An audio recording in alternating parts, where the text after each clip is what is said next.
Bueno, ahí empezamos la grabación.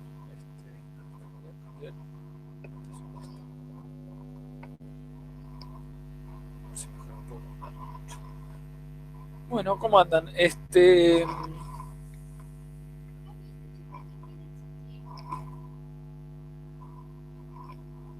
Perdón. Tema muy trascendente que descubrieron que los chupetines tienen chicle. Algo muy importante, realmente. Bueno, a ver, un par de avisos. Hoy nos quedan 2 clases de ejercitación, esta y la clase del miércoles que viene. Acuérdense la clase del miércoles, después yo hablo con Roger y Chris, pero bueno, la clase que viene vamos a hacer, nos queda ejercitar, que la van a hacer con ellos, con los ayudantes, que yo tenía un turno médico que no puedo modificar, así que nada, no voy a hacer de la partida con esta vez. El lunes que viene es feriado, 12 de octubre. Hay una charla en el medio, si les interesa, de la facultad sobre comercialización, esta serie de charlas que da la FAUBA. Yo voy a estar, tampoco tengo mucha cosa interesante para decir, pero voy a estar hablando de estrategias alternativas de comercialización, etcétera, de la agricultura familiar, son los temas que laburo. ¿Qué más? El examen es el 21 de octubre, ¿sí? Agéndenlo. Ese día seguramente va a ser el examen escrito, ¿sí? Examen escrito el 21 de octubre y el examen teórico, que va a ser por multiple choice, va a ser seguramente, vamos a tratar de patearlo para un día después, ¿sí? O para para un día después. Después coordinamos, pero seguramente sea en el mismo horario que la cursada, ¿sí? Vamos a hacer un multiple choice con el SED, de varias preguntas. Ahí lo importante va a ser que tengan leído, no es difícil, pero son varias preguntas, entonces van a tener que estar afilados. La idea, si se puede hacer en cualquier horario, no, la idea que no, porque va a ser uno único para el resto, entonces lo que no quiero es que hagan captura de pantalla, con lo cual va a ser un solo horario. Perdón, profe, el viernes 22, de 6 a 8, como tenemos nosotros, los que estén cursando ambiente y sociedad, hay parcial ese día, así que... Bueno, entonces va a ser un día previo. El día anterior es el 21, o sea, el día que rendimos el... Entonces, el día 21, digamos, claro, digo, entonces será el 20. Ok. Si no, si no, se los tomo el mismo día, pero me parece que va a ser mucho... Me parece que mejor para ustedes que esté desdoblado en día, el teórico del ejercicio. Como tentativo dejamos 20 y 21, Fran. Sí, en principio hagamos 20-21 a las 6 de la tarde, que es Bien. el horario que es equivalente al de la cursada. La idea es que sea un parcial que hagan en más o menos, ahora tenemos que definir el horario bien, pero será 1 hora y pico, con multiple choice. Va a hacerse las preguntas, van a estar en función de... Y tienen parcial agroecosistemas, y bueno, entonces lo tomo todo el mismo día. Van a tener una maratón de exámenes. Si no pueden, y sí. Bienvenidos a la virtualidad. En la cursada anterior también hicimos eso, no se preocupen, habíamos tomado un día escrito y el otro día el teórico. La diferencia es que el teórico lo habíamos tomado eran 15 personas, entonces yo podía tomar, estuve 12 horas tomando, pero le tomé a 12 personas, más o menos 15. Ahora ustedes hay inscriptos alrededor de casi 40 personas, con lo cual la modalidad teórica virtual no va a poder ser factible, así que va a ser multiple choice, la tomamos el mismo 21. Va a tener que ser entonces, después de que terminen de tomar la teórica, van a tener que quedarse y seguir haciendo eso. Lo abro, digamos, estoy abriéndolo a consideración. Bueno. Perdón, entonces a las 6 sería el teórico y después daríamos el ejercicio. No, al revés, va a ser primero el ejercicio y después el teórico. Vamos a ponerle un horario de finalización a lo del de ejercicios, pónganle de 6 a 7:30, Luego, hasta 7:30 se reciben los parciales y después de 7:30 se libera el formulario del SED para que complete. ¿Sí? Si Miércoles pudieras, 21. sí, pongámosle 1 hora y media más. Si pudiera ser un día diferente, sería ideal porque así, digamos, no es tan demoledor, pero si no pueden antes, si no pueden después y no lo vamos a pasar una semana siguiente, O en un horario distinto, sino en vez de ser de 6 a 8. el problema es que el resto no puede. Claro, si alguien cursa. Tiene que ser en el horario de la cursada. Yo no puedo tomar, o tendría que ser un horario flexible que se adapte a todos, pero yo no puedo tomar un multiple choice en un horario flexible que se adapte a todos porque claramente voy a estar generando las condiciones para que le hagan captura de pantalla y después lo hagan el resto. Si bien vamos a hacer preguntas al azar, si hacen captura de pantalla ya tienen un alto porcentaje, con lo cual no son condiciones justas para algunos. Entonces, y tiene que ser cualquier estrategia que minimice las posibilidades de ayuda externa, con lo cual no hay opciones. Desgraciadamente, no pueden antes, no pueden después, tiene que ser en un horario que toda la mayoría pueda, y si uno no puede al menos, ya no se puede aplicar, con lo cual se tomará el día del examen, el mismo día de la cursada y de corrido. Fran, Si quieren les dejamos. Sí. sería de 6 a 7 la parte que ellos De arrancan 6 con a los- 7:30, claro, ponen de 6 a 7:30 para que no sea tan ajustado. De 6 a 7:30 la parte de ejercicios. La parte de ejercicios son, sí, miércoles 21 del 10. Son cuatro preguntas, cada una vale un punto. ¿Sí? Los temas son costos de producción y arrendamiento. Creo que no uno más, ahora los otros van a entrar. Ah, sí, y esos. Y después nos queda eso de parte de ejercicio, costo de producción y renta de la tierra, arrendamiento a parcería, etc. Y después nos quedan 6 puntos más en preguntas de multiple choice, verdadero o falso, etc. Esos 6 puntos, que cada pregunta no vale un punto, va a valer menos, son más preguntas que van a también que responder en más o menos 1 hora. Y ahí entra la parte de costo, la parte de economía agraria, la primera parte, escuela de pensamiento económico, algo de costos, renta, tecnología y desarrollo, que son los 2 temas que vamos a ver a partir de la semana que viene. ¿Sí? Tecnología y desarrollo nos quedan para la semana que viene. La semana que viene tenemos el miércoles el lunes, perdón, es feriado. El miércoles, acá hay una diferencia con lo que figura en el plan. Vamos a ver desarrollo, lunes tecnología, miércoles parcial. ¿Sí? Entonces nos queda tecnología, desarrollo, tecnología y parcial. Esos temas están en las guías, traten de leerlos, así ya los tienen algo más leídos, ¿sí? Y están también, si quieren, las clases grabadas del cuatrimestre anterior, entonces no va a haber una profunda diferencia entre los 2 temas que dé ahora y que di el cuatrimestre anterior, así que si quieren adelantar tiempo para estudiarlo antes del fin de semana, tienen tanto tecnología como desarrollo colgado, ¿sí? El de desarrollo, de hecho, está desdoblado en los 3 grandes temas. ¿Sí? ¿Preguntas con respecto a eso?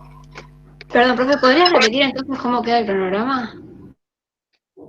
Sí, el cronograma nos queda. El lunes que viene es feriado. Sí. El miércoles hacemos desarrollo, teórico es. El lunes tecnología.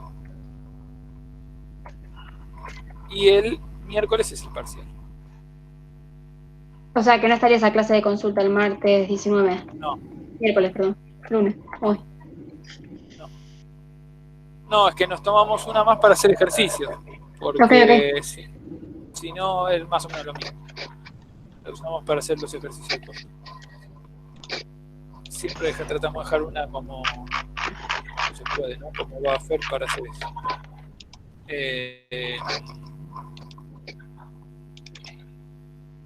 Eso. Y bueno, los temas que quedan son tecnología y desarrollo. Los dos están colgados, así que eso es lo que tiene bueno, sí, la virtualidad, que queda todo registro fílmico, así que pueden, si van ahí al coso de YouTube, están los dos subidos del cuatrimestre anterior, entonces ahí ya los tienen para leer. Eso para el sábado.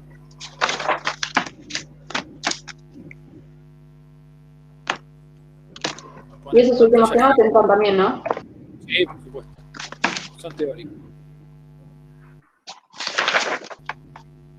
Por eso, pero el tema que como van a llegar medio justos con el lunes en tecnología, pueden escucharlo antes. Sí. Pueden adelantar esa clase y ya escucharlo. ¿Estamos?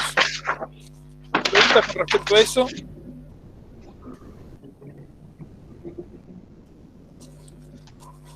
Vamos a hacer algunos ejercicios, si les parece.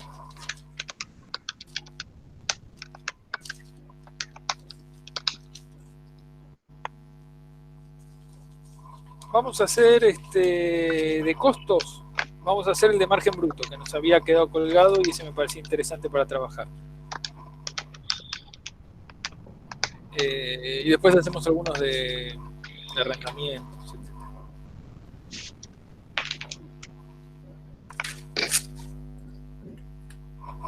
Bueno, a ver. ¿Qué ejercicio es, perdón? ¿El número? El 12.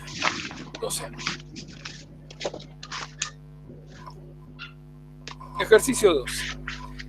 Dice, calcular el margen bruto de soja de primera ocupación realizada con siembra convencional en un campo de 1000 hectáreas cercano a la ciudad de Reconquista, en la provincia de Santa Fe. Contrata flete por 500 kilómetros. La explotación también realiza otras actividades. La soja de primera solo ocupa 400 hectáreas.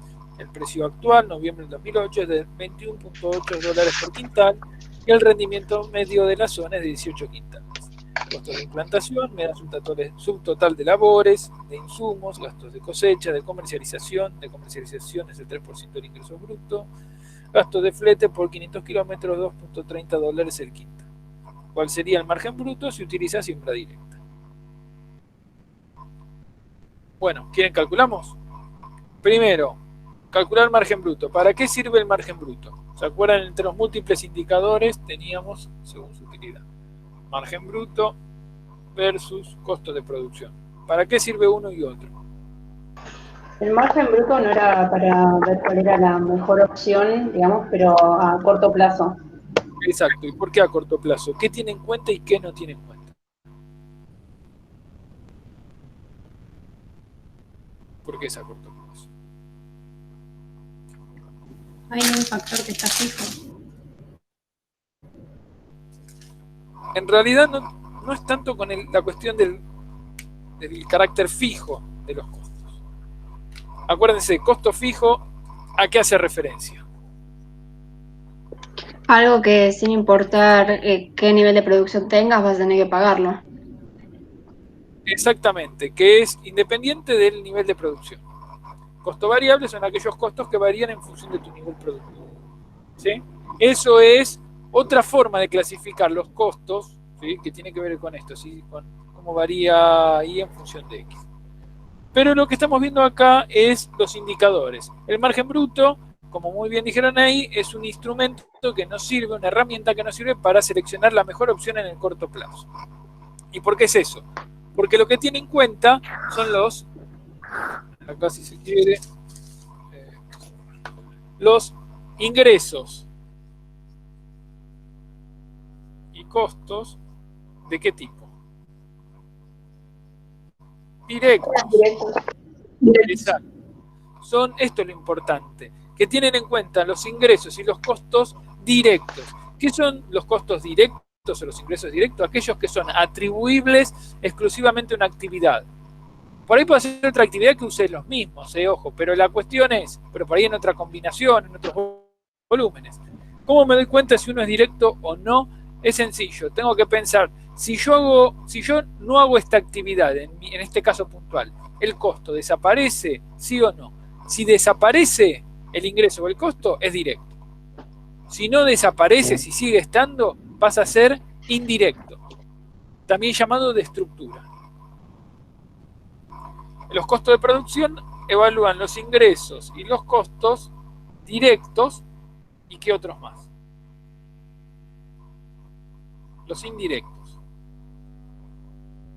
Los costos de producción analizan los costos directos y los indirectos, los costos de estructura, ¿sí? Entonces yo ¿qué puedo hacer? Con esto puedo decir cuál es la mejor opción posible con el margen bruto, con el costo de producción. Yo puedo tener una idea del estado general de mi explotación. Es decir, se va a centrar en rubros por actividad, con planteos tecnológicos, soja siembra directa, soja siembra convencional, ¿sí? Soja de segunda. O sea, cada planteo tecnológico yo le voy a calcular un margen bruto. En el costo de producción, mi unidad de análisis, ¿cuál es? Vamos a borrarlo acá, perdón. Vamos a poner una EAP. Mi unidad de análisis es la EAP.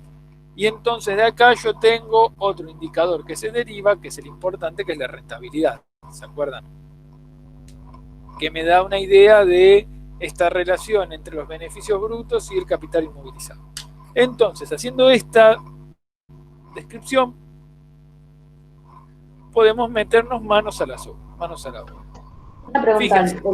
si vos calculás el costo de producción, ¿te estaría sirviendo para tomar las decisiones a largo plazo? Digamos, mirás el margen bruto para corto plazo y el costo de producción para largo plazo. Exacto. Okay. Y ahí hay otra cuestión que está muy buena, la pregunta que tiene que ver cómo entienden ustedes los plazos en la economía. ¿A qué hace referencia esto del corto y el largo plazo? ¿Es una unidad temporal o es una unidad en función de qué? No depende de lo que estés produciendo. O sea, porque capaz en un año haces muchas cosechas. No tengo idea sobre cosas de agrónomo, pero poner en 2 años haces un montón de cosechas y capaz si plantás otra cosa, recién a fin de año tenés una retribución. Entonces es diferente el plazo, o sea, cuál sería el largo plazo y cuál sería el corto plazo. Pasa que el plazo en realidad no hace referencia ni a una actividad, no tiene que ver con la producción agropecuaria o industrial o de servicios, y tampoco hace referencia en particular a una escala temporal, no es un año ni en meses. Los plazos en la economía hacen referencia a la movilidad de los factores de producción. Cuando, ¿se acuerdan? Factores de producción, los 3 factores, tierra, capital, trabajo. Cuando al menos uno de los factores está fijo, es decir, que no lo puedo modificar, estamos frente a corto plazo. Decimos que estamos en el largo plazo cuando todos los factores de producción se comportan de manera variable. Yo puedo modificar los 3 factores de producción, ¿sí? Eso es el largo plazo. Esa es la gran cuestión. Podría ser en cuestión de semanas que yo pudiese modificarlo si tuviese suficiente capacidad de movilidad. En otros casos no. En el mundo agrario generalmente el factor fijo por excelencia es la tierra. Es el de más difícil movilidad, con lo cual, si quieren, podemos tener largos, cortos plazos, temporalmente. ¿Sí?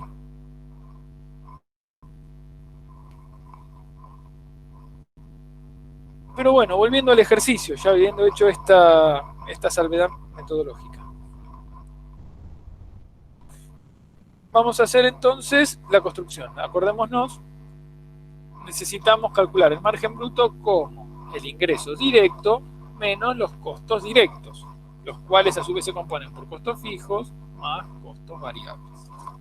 Entonces, bueno, vamos a ver qué datos tenemos. La fórmula es esta, es sencilla. Fíjense, me dice que calculemos los ingresos. Llegan a ver acá, sí. Ingreso bruto, ingreso directo es igual a precio por cantidad. ¿Sí? Hasta ahí estamos de acuerdo. Donde el precio, acuérdense que tenemos precio neto. El que nos interesa a nosotros es el precio neto. ¿Qué es el precio neto? Es el precio una vez descontados los gastos de comercialización. ¿Se acuerdan que los gastos de comercialización, si hacemos los números nos va a dar igual, pero el tema es un problema metodológico? Si hacemos el precio neto, es el precio descontado de los gastos de comercialización. No se lo agregamos a los costos porque en realidad hay una cuestión de que nunca lo llegamos a inmovilizar de manera efectiva. No hacemos nosotros, no lo pagamos de manera efectiva, sino que lo que ocurre es que cuando nos pagan ya nos dan un precio que tiene incluido ese descuento, ¿sí? Y entonces tenemos precio neto que va a ser igual al precio bruto menos gastos de comercialización menos flete. Esto me da precio neto. Hasta ahí estamos. Veamos. ¿Menos flete dijiste? Menos flete. Porque está ahí metido. Si estuviese todo incluido, lo metemos. Pero acá como me lo dan separado, vamos a hacer el ejercicio de hacerlo. Fíjense, me dicen que el precio... otra cuestión importante, perdón. ¿En qué unidades se suele expresar el margen bruto? Pesos por hectárea. ¿Sí? Y esto, con esto, última digresión, fíjense que usamos precios por hectárea. Entonces la idea es que ponemos arriba de la mesa todas las opciones. Soja directa, soja convencional, girasol, trigo, maíz, lo que fuera. Ponemos todas las cartas arriba de la mesa y cuál es, de acuerdo a este indicador, cuál es la variable de interés, la que tenga mayor peso por hectárea. Elegimos el margen bruto, la actividad que genera un margen bruto que maximiza los beneficios. Ese sería nuestro criterio de selección en corto plazo, ¿sí? Tenemos que seleccionar qué hacemos, maíz o girasol. Bueno, si uno da 10 y el otro da 5, elijo el que da 10. El problema que, pero ahí hay una cuestión, ese es el alcance o la limitación intrínseca del instrumento al sentido de que si yo me guío, creo que ya se los dije eso, si yo me guío solamente con el margen bruto, en realidad estoy siempre pensando en el corto plazo. Es un eterno corto plazo, si quieren un día de la marmota continuo. Siempre arrancamos de donde partimos. Y el problema que en los ecosistemas no ocurre eso. No estamos siempre, esto parte de un supuesto circular que siempre volvemos de donde salimos. Y la realidad no es esa, sino que lo que tenemos es un proceso que es así. ¿Sí? Esto es función del tiempo y esto si quieren producción o no sé qué.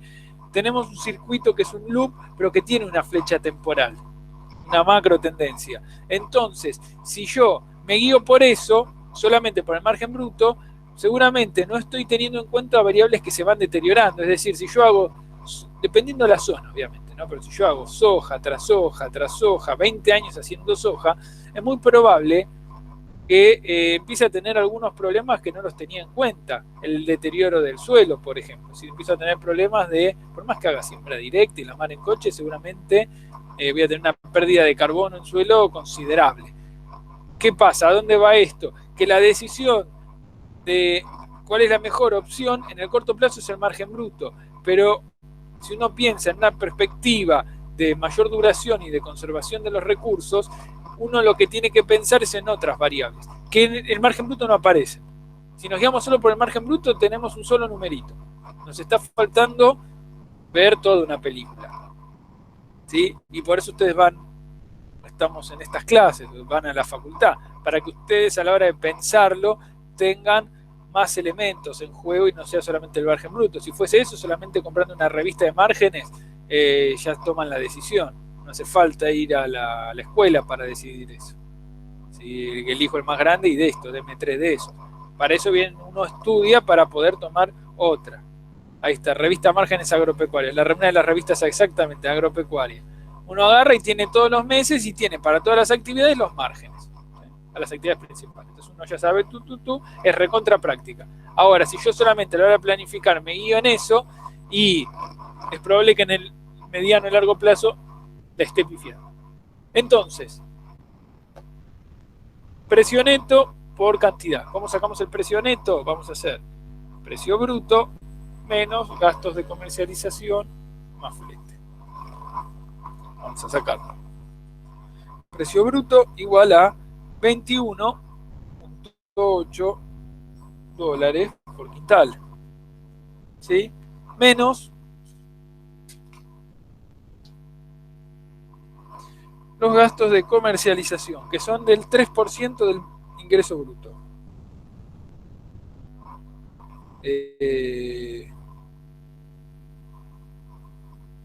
Vamos a sacar entonces, ¿cuánto era el precio? 21.8.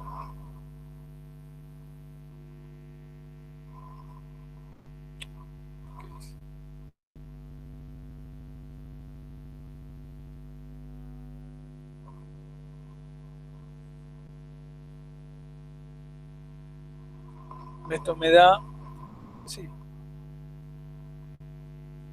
menos 0,6455 dólares por quintal, menos, esto lo vamos a descontar después, menos los gastos de flete, que son 2.30 dólares por quintal. No lo podemos ver, que sería 2.30 dólares por quintal.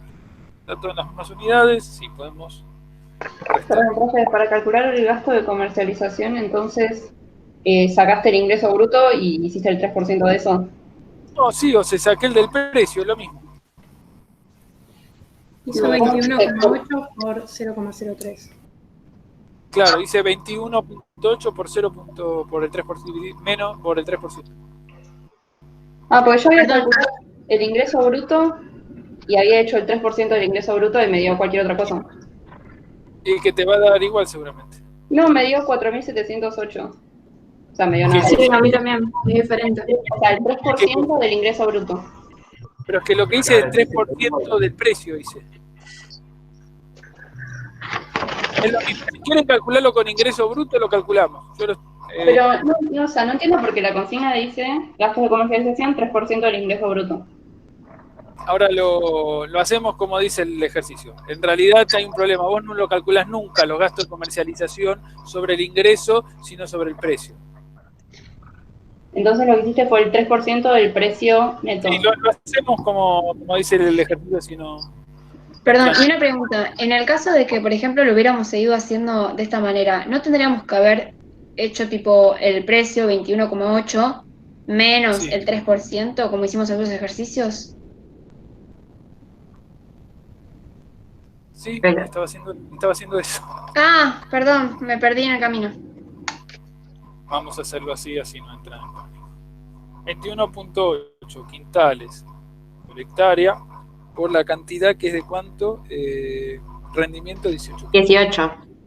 Ahí va. ¿Esto cuánto da?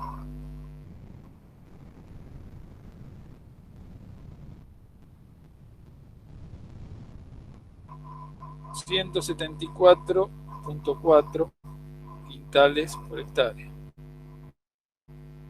No, pesos. Estoy haciendo...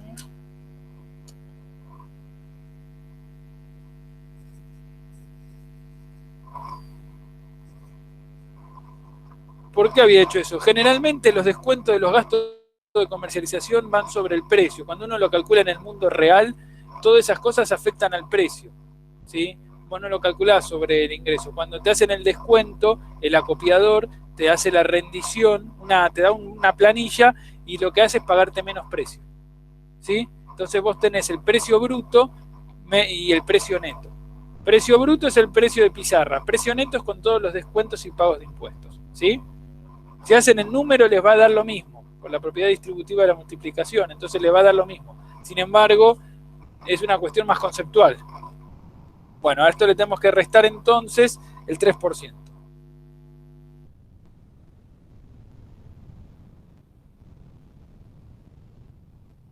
$5.232 menos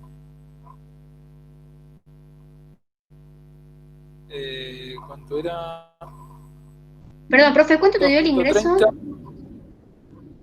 174.4. A mí me dio 392,4, creo que en el chat pusieron lo mismo. Sí, da 392,4 sin descontar el 3%, pero descontando el 3% te da 380,63. Cualquier cosa me dio. No sé qué me hizo, perdón. No, pero lo hice con la calculadora y me dio cualquier cosa. 392.4. Sí. Sí. Sí. No sé por qué. Sí, no sé por qué. 5.32 pesos por hectárea. Menos. ¿Cuánto era los gastos de comercialización? Perdón, ¿y cómo llegamos al 5,232? el 3% de los ingresos brutos. Claro, Claro, pero me da 11,77. tenemos Sí, eso. tabla del otro. No sé qué metí mal los garfios. 11,72. Y este, ¿cuánto es? 2,30 pesos por quintal. ¿Cuántos quintales dijimos que eran? 18. 41,4 pesos por hectárea. O dólares. 22.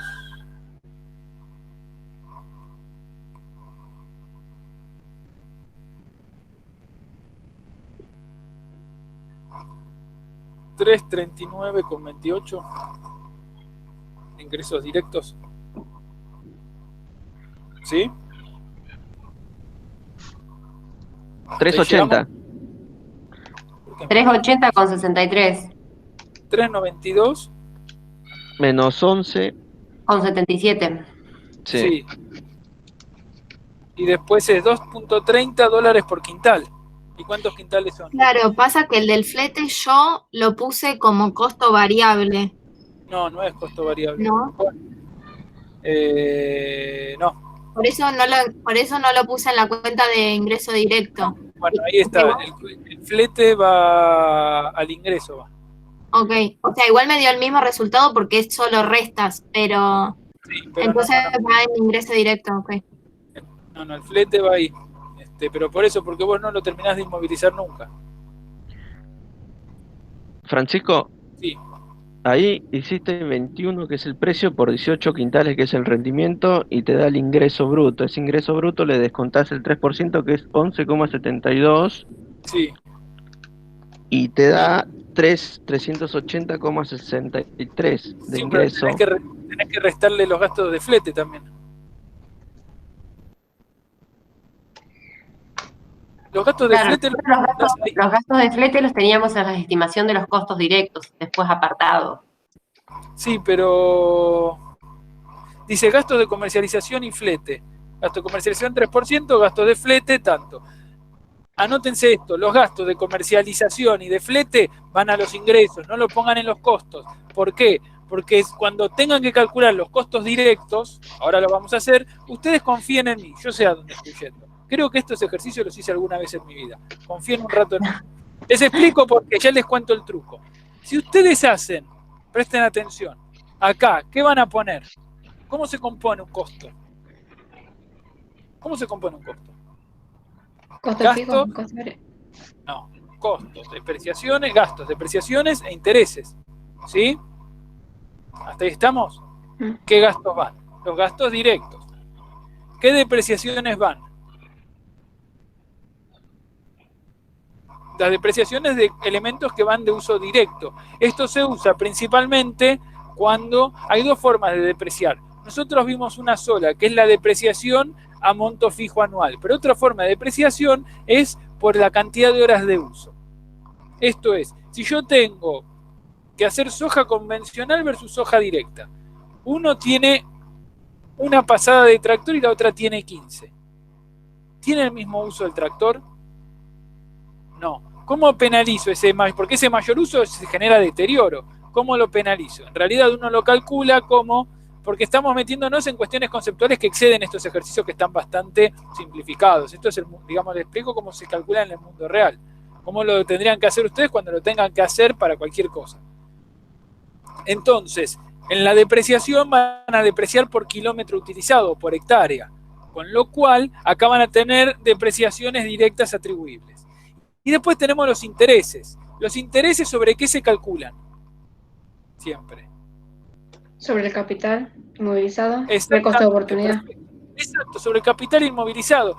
¿Qué sería capital inmovilizado? Sería el gasto del tractor, digamos, el brasi del tractor, la cosechadora, ¿y de qué otra cosa que es fundamental?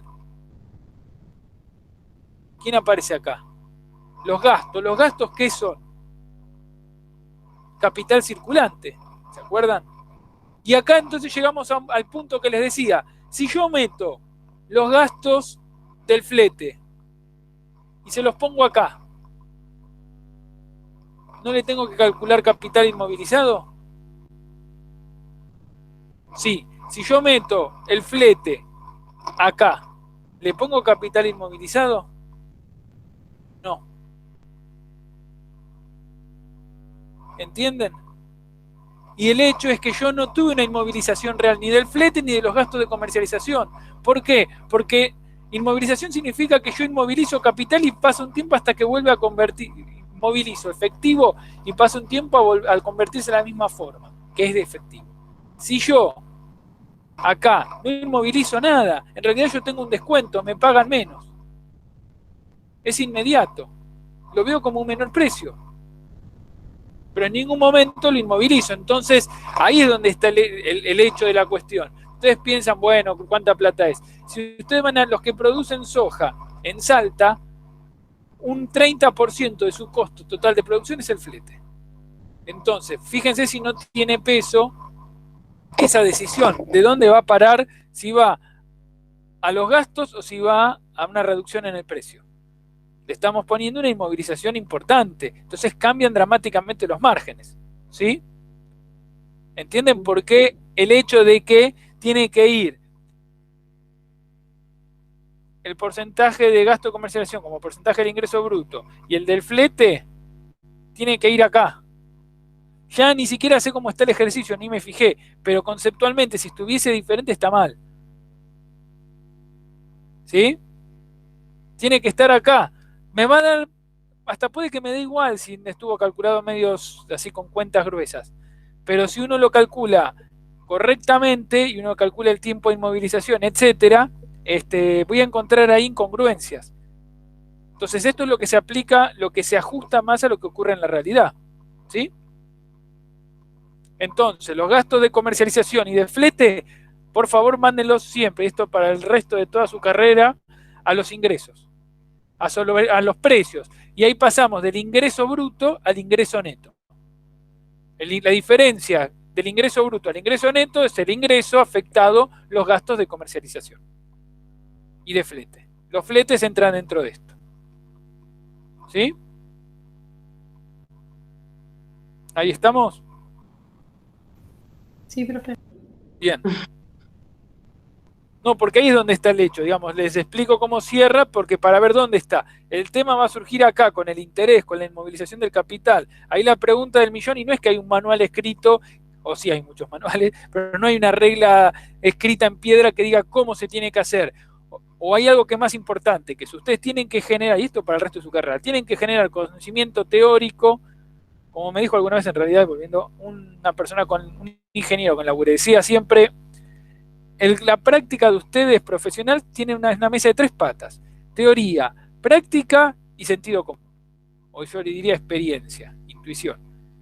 Entonces, la teoría y la práctica les sirve, pero después hay algo que esto que decía que no está escrito en regla, en piedra, que es la intuición. Y a esto es donde está la flexibilidad de estas metodologías, en el sentido de pensar, en este caso particular mío, el flete, ¿dónde está? ¿Está metido?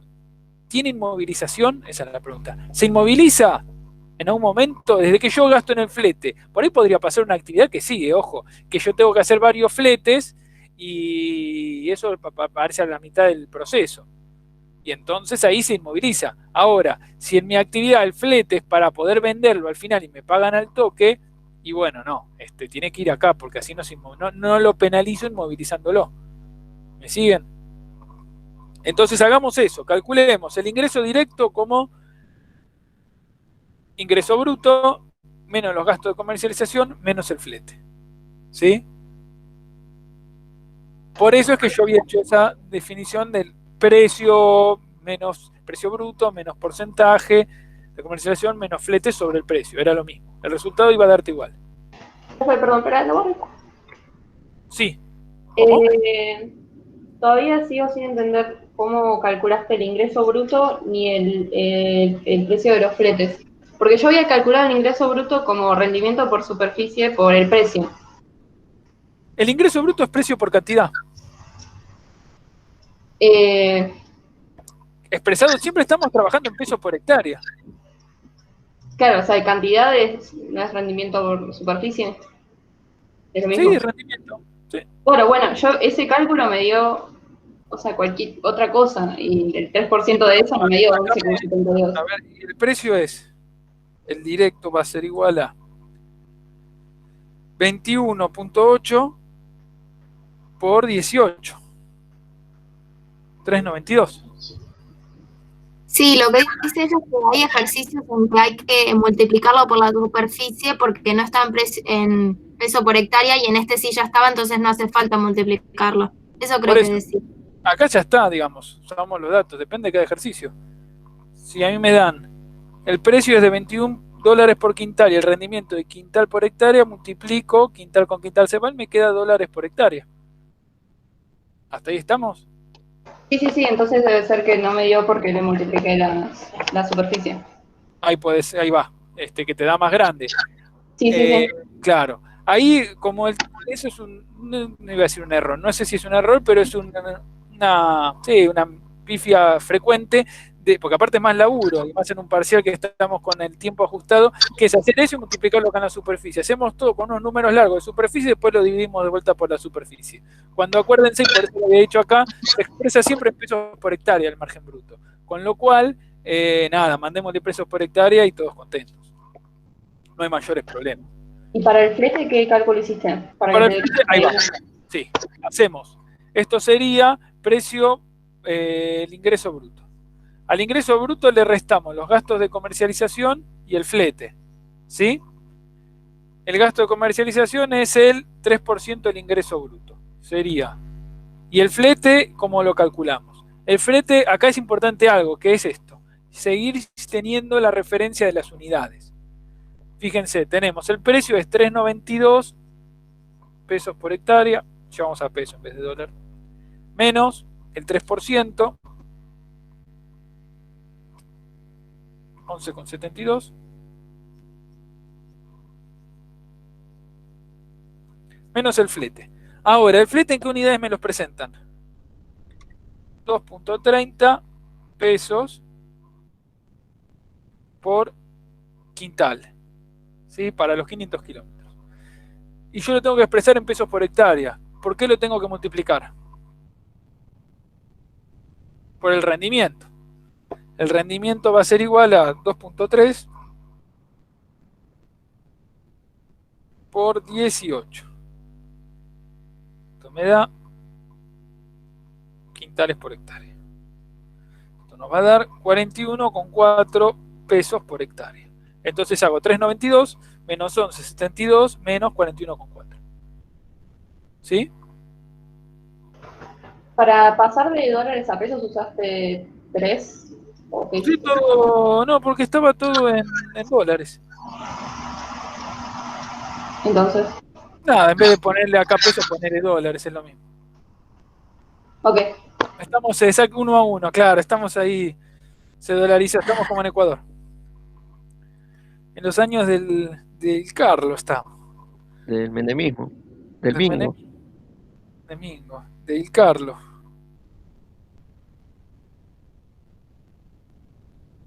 Esto me da, puede ser 3.38.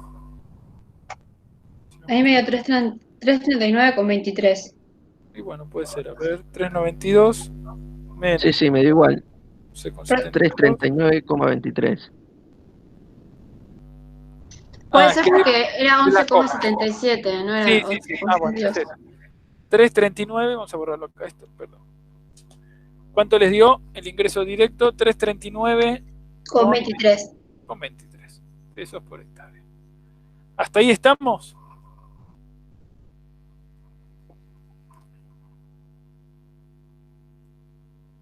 ¿Hasta ahí quedamos? Vamos con la segunda parte, que es calcular los costos directos. Costo directo va a ser igual a, ¿qué tenemos? Costos de implantación y protección. Estos son todos gastos. Fíjense que en realidad esto está muy simplificado, porque lo que te dice es que tenemos labores, estos son todos gastos. Me parece que está tan simplificado que no tiene ni siquiera el interés. No tiene ni el costo de oportunidad. Perdón, acá tendríamos que sumar entonces todos los gastos, todo el subtotal. Sí, dice labores 98,70. Insumos 162,15. Gastos de cosecha, 35,10 por hectárea. Fíjense de acá, ¿cuáles de estos tres? Esto está muy simplificado, a veces tenés un poco más. ¿Cuáles les parece que son costos fijos y cuáles costos variables? Labores, ¿es fijo o variable? Fijo. Fijo.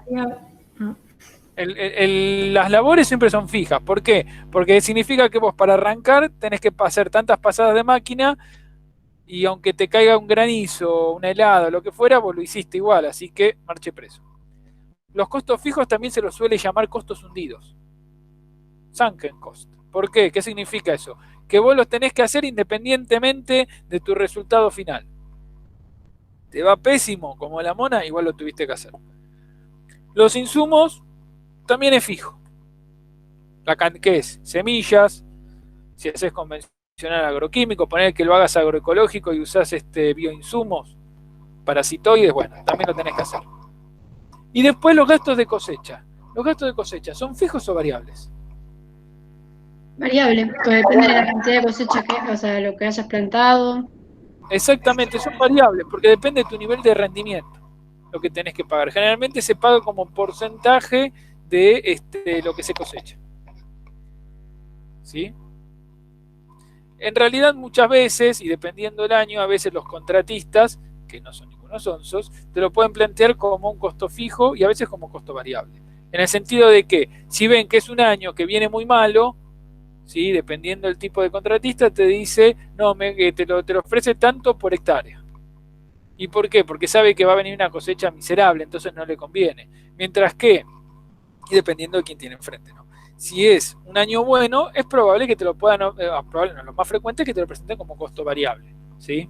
¿Por qué? Porque es a porcentaje de lo que se cosecha. Tanto porcentaje del rendimiento por hectárea.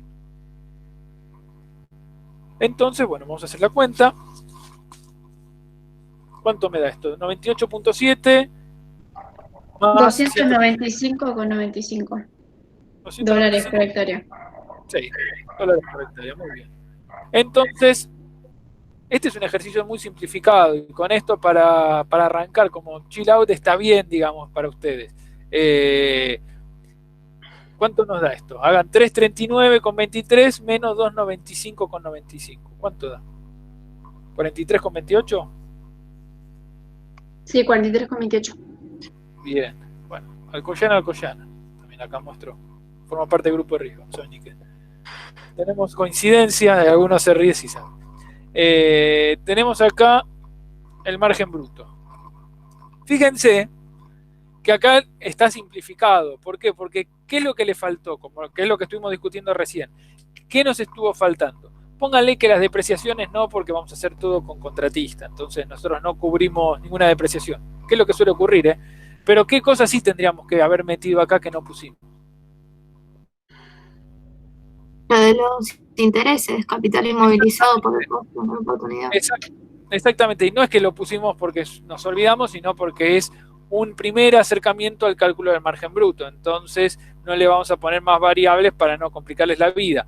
Pero vamos a hacer este ejercicio nomás. No vamos a ir, en esta cursada no vamos a ir más lejos que esto. Cuando vean gestión de proyectos, sí se van a meter más de lleno en este tipo de ejercicios, y ahí es donde empiezan a jugar y a tallar más las cuestiones como estas, el interés. ¿Por qué? Porque uno tiene que empezar entonces a valorizar el capital inmovilizado. Si en para una actividad A yo tengo que inmovilizar 100 y para una actividad B tengo que inmovilizar 5.000, si es el margen bruto 43, sí es ese. Si en una tengo que inmovilizar 100 y en la otra 1.000, eso acá desaparece. En cambio, en la realidad yo tengo que ponerle mayor mayor interés, ¿sí? Ese es un costo. Entonces, eso como aparece como un interés del capital. Y entonces ahí es donde aparece eso que les decía de los gastos de comercialización y del flete. Si yo lo meto, que no es un hecho menor, si yo meto los gastos de comercialización y el flete dentro de los costos, tengo que asignar un costo de oportunidad, un interés. Si lo pongo como un descuento de mis ingresos de bruto a neto, no le tengo que imputar el interés. Y eso hace la diferencia, puede ser de bastante plata. Y lo que es razonable en el hecho de que yo no lo estoy inmovilizando ese capital. Yo lo veo como que me pagan un precio menor. ¿Sí? Nunca estuvo en mi bolsillo ese dinero, efectivamente. ¿Estamos?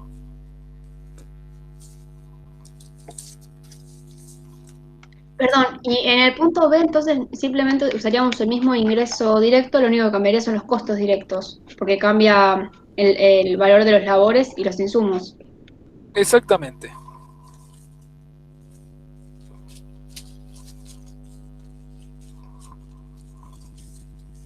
Si les parece, hagamos unos de arrendamiento, etcétera.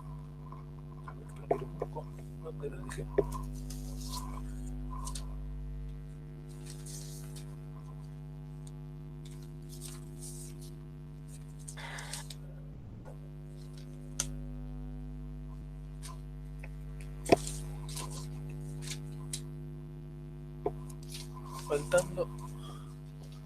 Profe, Sí, díganme. yo tenía una pregunta sobre el ejercicio 8 de renta, pero como en el modo de resolución.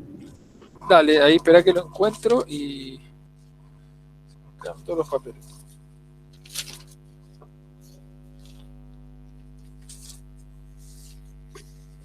Acá está. Se me rompió todas las hojas. El 8. Sí, que en realidad es, bueno, sobre el 7, pero que ese igual lo habíamos resuelto en clase. Sí. Porque, o sea, bueno, o sea, le pregunta cuál es la opción que más le conviene, ¿no? Pero lo que hice, a ver, ¿dónde está? Fue, o sea, al ingreso, ay, bueno, lo veo y después lo pregunto, por así no perdemos tiempo. Bueno, no hay problema. También O sea, esto de... lo que- Cuenten... Sí, decime. No, o sea, lo que calculé fue el porcentaje de aparcería que me dio Sí, menor a 700 pesos por hectárea, entonces le conviene ese. Eso sería. claro, exacto. Ah, Es sí, eso. No, porque eso. como fue muy cortito la cuentita que tuve que hacer, entonces dije capaz es más largo. No, es eso. Ok. Es eso. Vamos a hacer el... ¿Dónde está? Ah, estos teníamos que hacer el 5 y el 6. Me habían quedado. Ciertamente.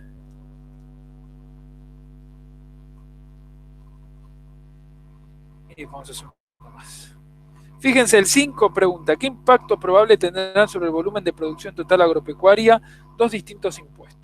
Uno que grava la tierra, se comporta como costo fijo por hectárea, cultivado o no, y un impuesto que grava las ventas o ganancias. Se comporta como un porcentaje de los ingresos brutos. Grafíquelo en función del comportamiento de costos totales, medios y marginales. Fíjense. Un costo total, ¿cómo sería? Tenemos costo fijo, costo variable. ¿Sí? Quedó medio feo, vamos a hacerlo así. Esta es una curva de costo.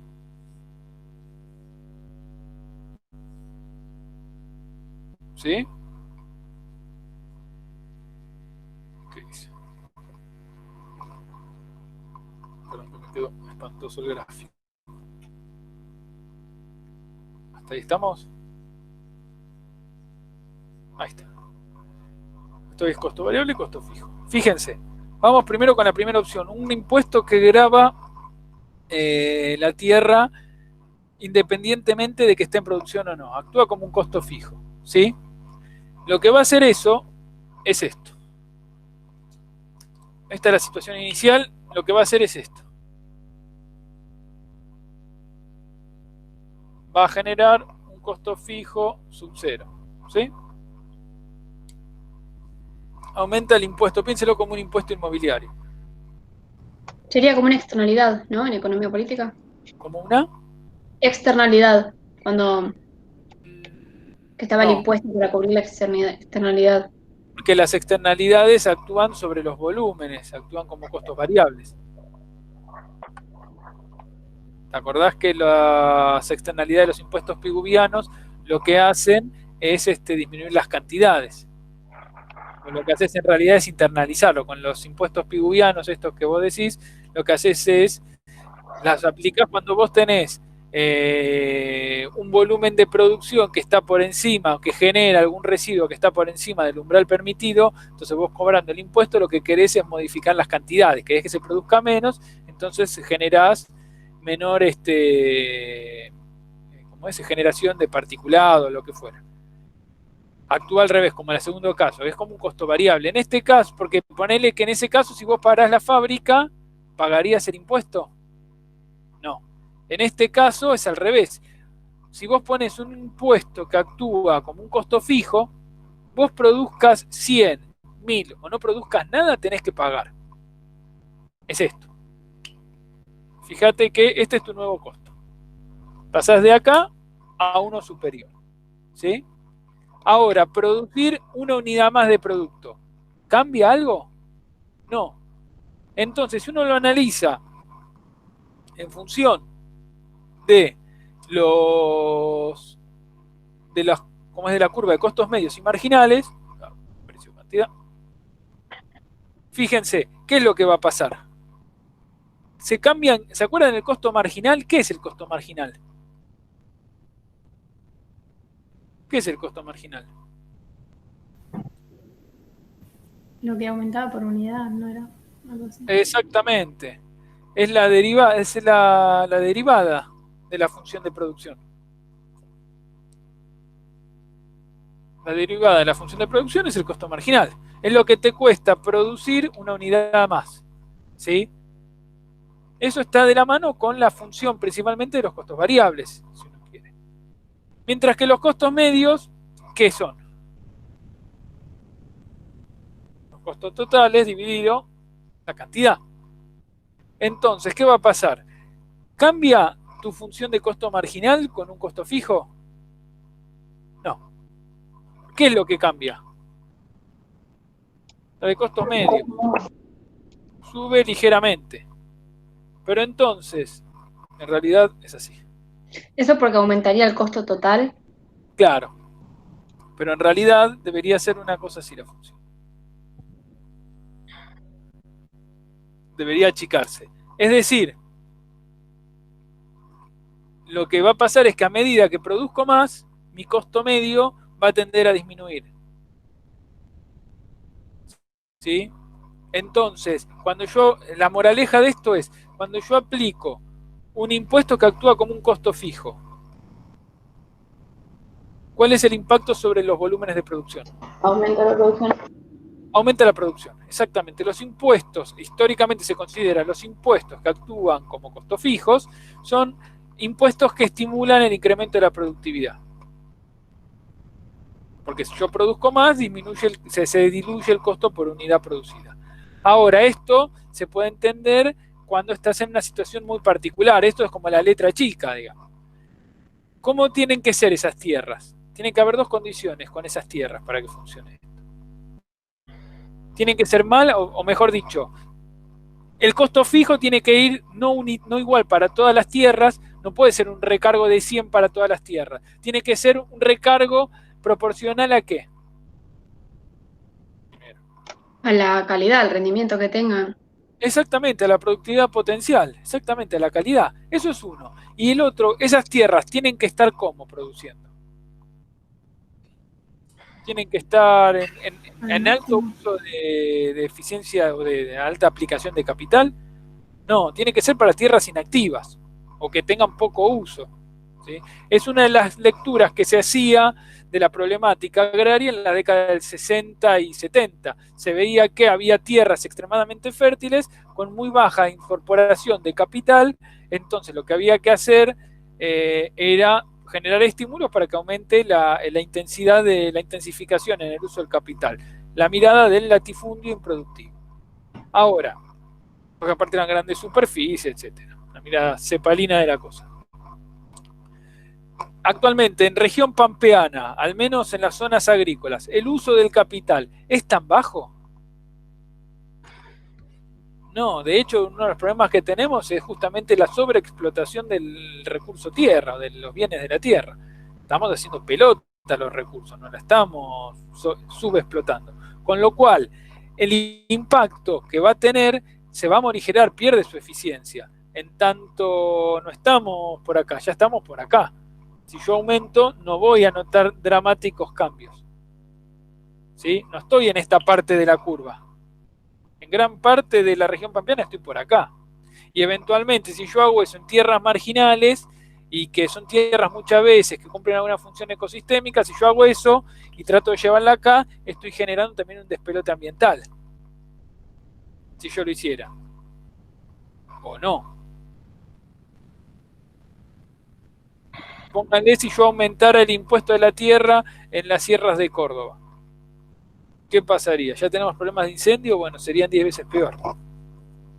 Porque forzás a que haya mayor conversión de uso de la tierra. Entonces, de vuelta, acá lo que voy es, los instrumentos deben ser analizados. Primero hay que entender cómo funcionan todos los instrumentos. No hay instrumentos buenos o malos. Hay instrumentos que son útiles o no útiles en función de algún objetivo.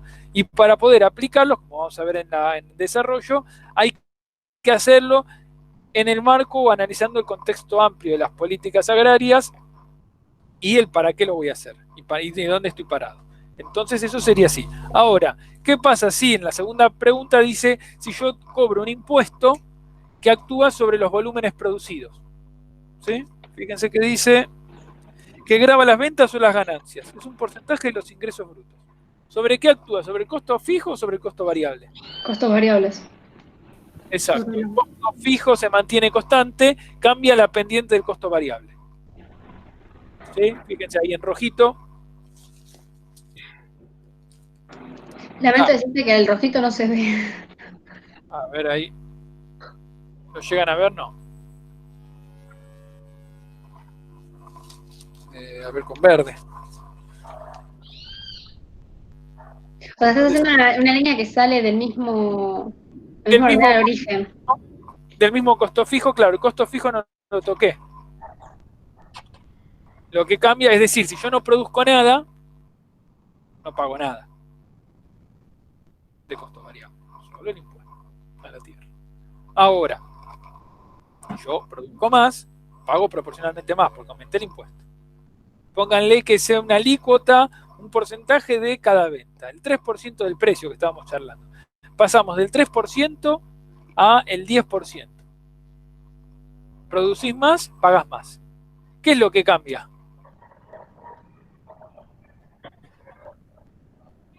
¿Qué les parece? Las cantidades producidas.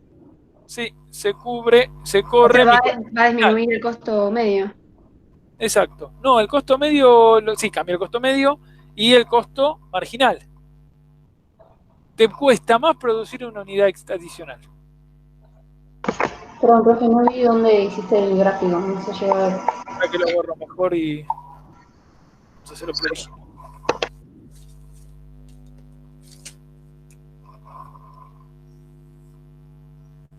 Costo marginal, costo medio.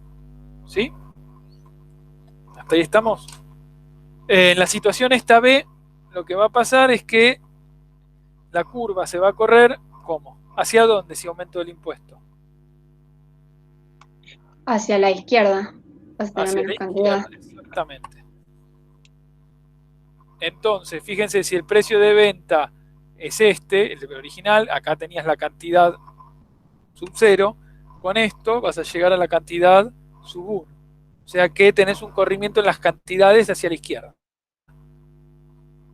Si vos aumentás los impuestos que actúan sobre los costos variables, tu curva se va a correr hacia la izquierda y arriba. Con lo cual, para un precio de mercado, este es el precio que te paga el mercado, si en la situación inicial producías 10, ponele, en la situación nueva vas a producir, no sé, 6. Producís menos. Eso, de vuelta, las preguntas del millón, ¿eso es bueno o es malo? hablando en términos de categorías morales, como nos gusta hablar siempre. No en esta cursada, pero sí en la vida cotidiana. ¿Es bueno o es malo?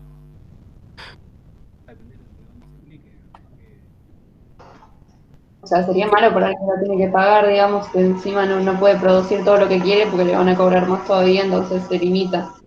Y si por producir todo lo que quiere está generando, como muy bien dijeron al inicio de este momento, está generando mucha mayor cantidad de, por ejemplo, dioxinas, o dioxinas está reprohibido, ¿no? De algún compuesto con particulado peligroso. Una externalidad negativa, digamos. Sería positivo Claro, para todo el resto de la sociedad. Pongamos que está internalizado porque hay un impuesto piguviano. O sea, hay un impuesto que tiene que pagar por cantidad. Entonces, qué bueno, es como diría, es malo, pero no está mal, pero no tan mal. Es decir, fíjense que depende, en realidad no hay cuestiones buenas o malas, depende el para qué, si es correcto o incorrecto ese instrumento. Si uno pensara en los volúmenes de producción y que yo quiero incrementar la productividad, la producción, la incorporación de capital, para uso agropecuario, si cobra este impuesto va a pasar lo contrario. Entonces uno dice una macana.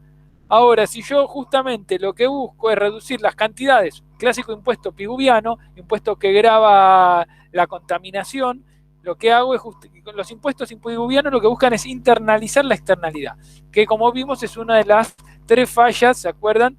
Del ambiente, de las problemáticas ambientales, se ven a las 3 fallas que detectan los neoclásicos. Una de ellas es esto de las externalidades. Las corrijo con las internalizaciones, internalizando el costo. Esos impuestos se denominan de manera genérica impuestos piguvianos por Pigú, que fue el que los propuso. Entonces, fíjense que lo que busco es justamente incrementar mi costo marginal. Entonces, lo que hago es empujar los volúmenes de Q sub 0 a Q sub 1. Corro la curva. ¿Sí? La fuerzo a correr. Si mi objetivo era incrementar la productividad, mala idea.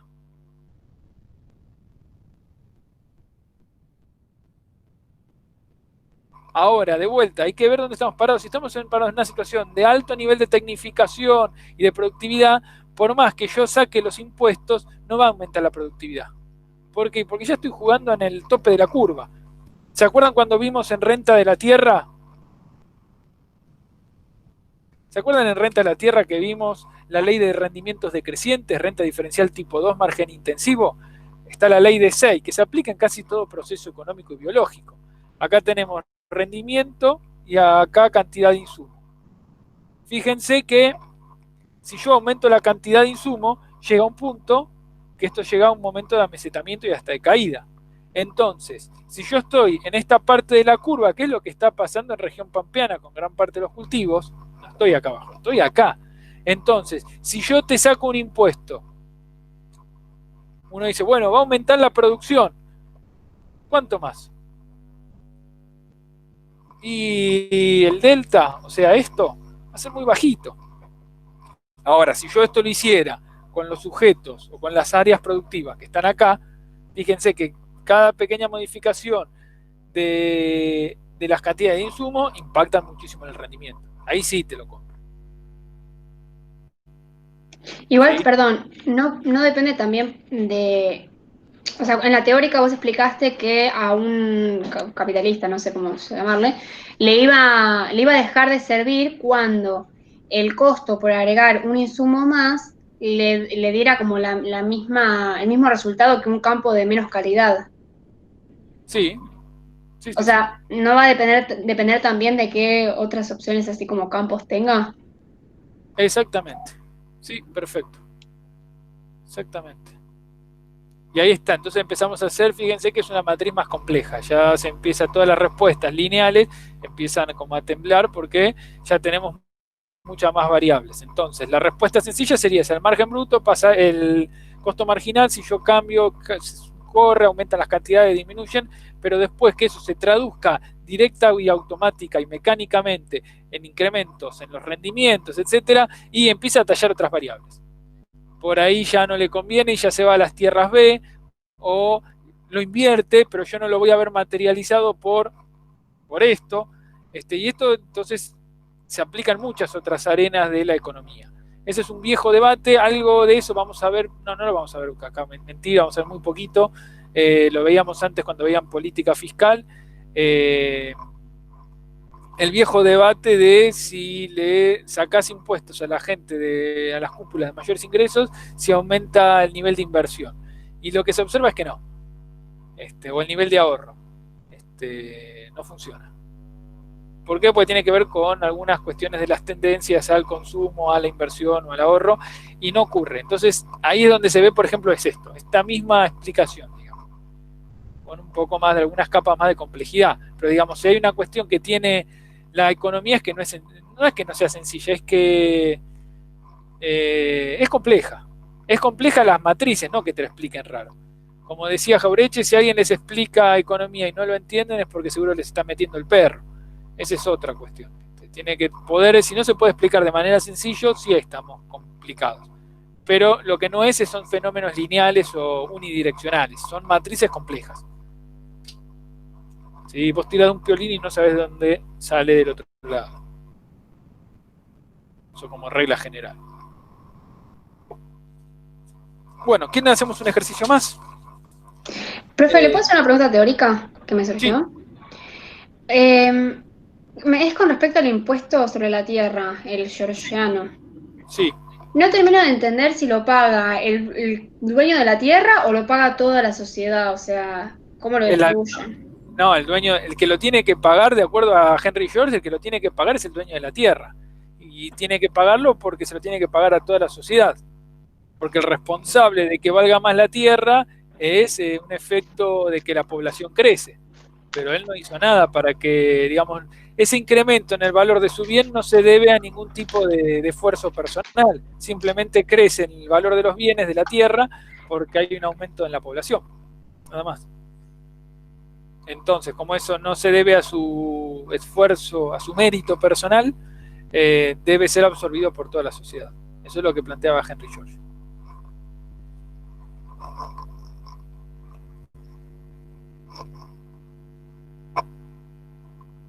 Perfecto, gracias. No, de nada. Vamos a hacer...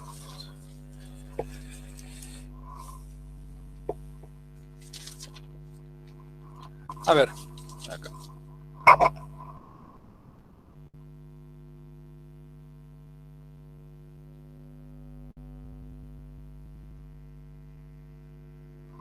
Vamos a hacer el 11 si quieren. No sé si lo han hecho. El 11 de renta. El 11 de renta.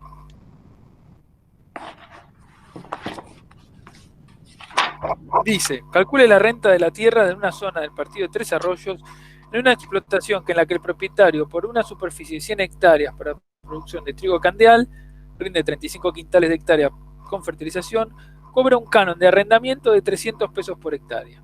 El costo total de producción, que incluye la ganancia media por el capital invertido, es de 450 hectáreas por campaña. El alquiler del campo incluye mejoras valuadas en 100.000, cuya depreciación anual es de 10.000. Considera un costo de oportunidad del 8%. Bueno, hay que calcular la renta. ¿Desde qué lado del mostrador estamos? Acuérdense siempre eso, del propietario o del arrendatario. Somos el propietario. Entonces vamos a ver qué datos tenemos. 100 hectáreas. Rendimiento. Después vemos qué necesitamos. A veces nos dan datos de más, ojo. 35 quintales con fertilización. Cobra un canon de arrendamiento de 300 pesos por hectárea. El costo total, que incluye la ganancia media, es de 450 pesos por hectárea. El alquiler incluye mejoras valuadas en 100.000.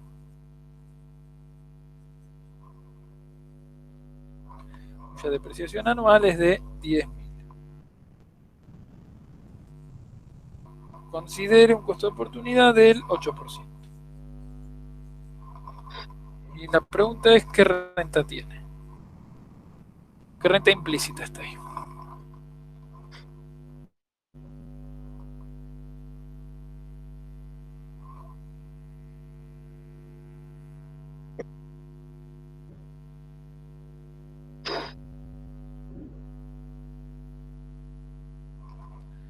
Fíjense que nos dan muchos datos. Bueno, es importante poner los datos y ver qué fórmulas podemos sacar, qué nos piden, qué caminos tenemos para lograr lo que nos piden, y si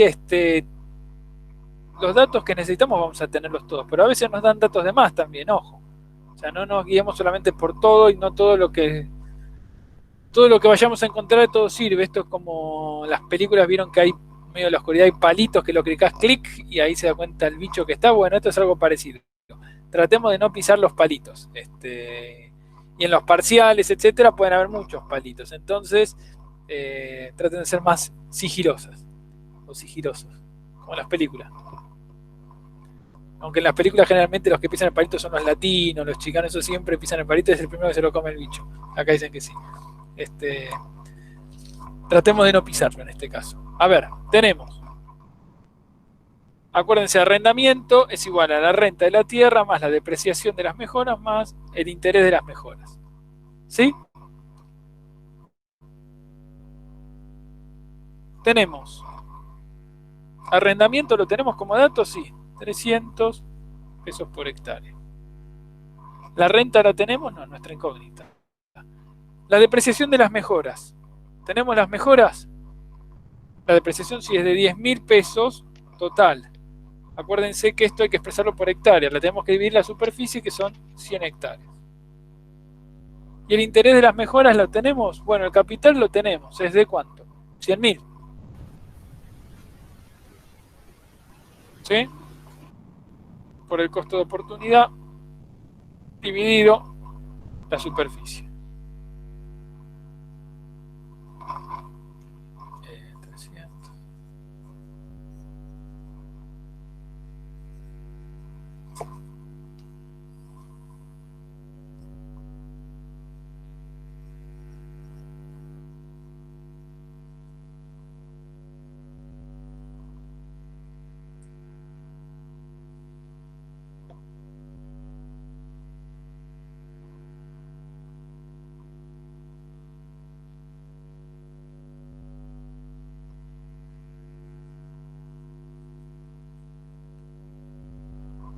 Da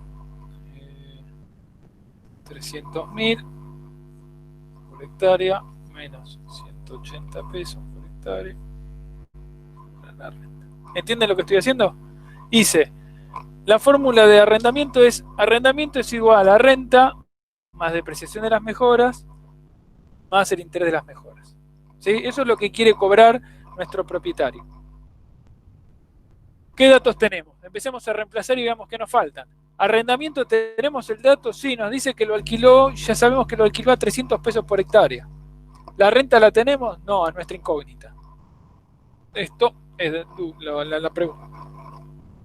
La depreciación de las mejoras, ¿la podemos calcular? Y veamos, ¿qué tenemos? ¿Tenemos las depreciaciones totales de las mejoras? Sí, son 10.000 pesos.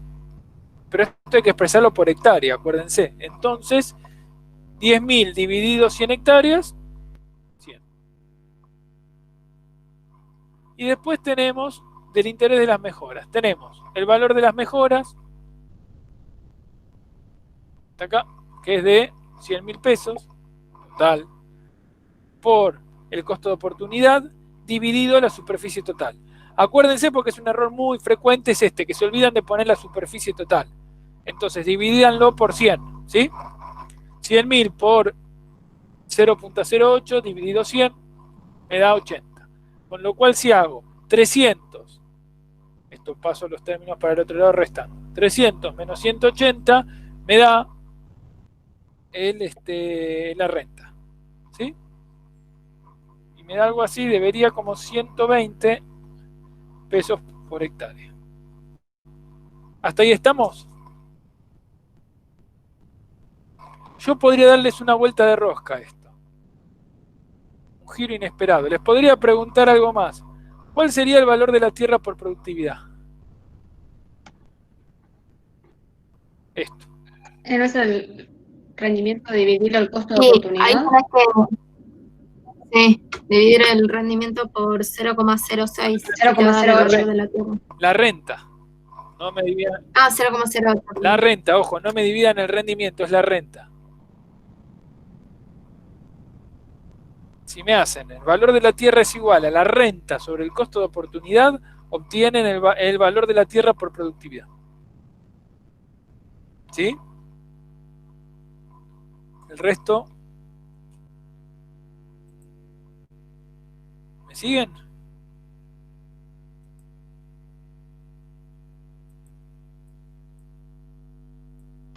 Sí, profe. Bien. Vamos a hacerlo. 120. Después vamos a ver que el valor comercial de la tierra no es solamente eso.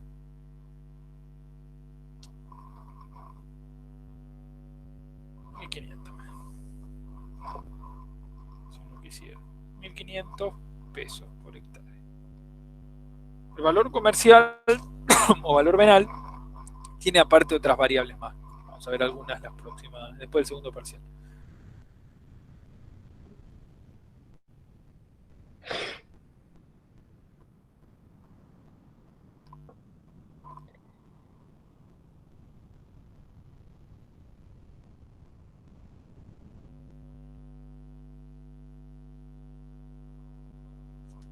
¿Estamos?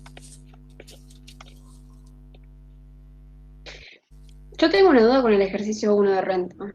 No sé si alguien más la tiene.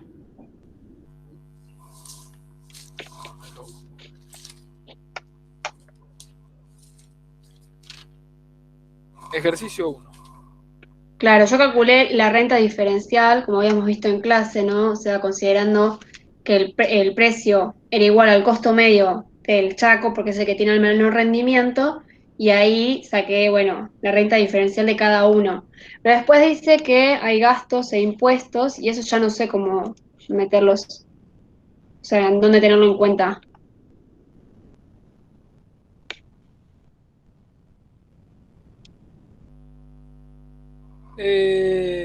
Son otros gastos. ¿Qué los Tenés tomás que en hacer- costos totales? Claro, te dice el capital total invertido 1.230. Y después dice gastos especiales de cultivo 352.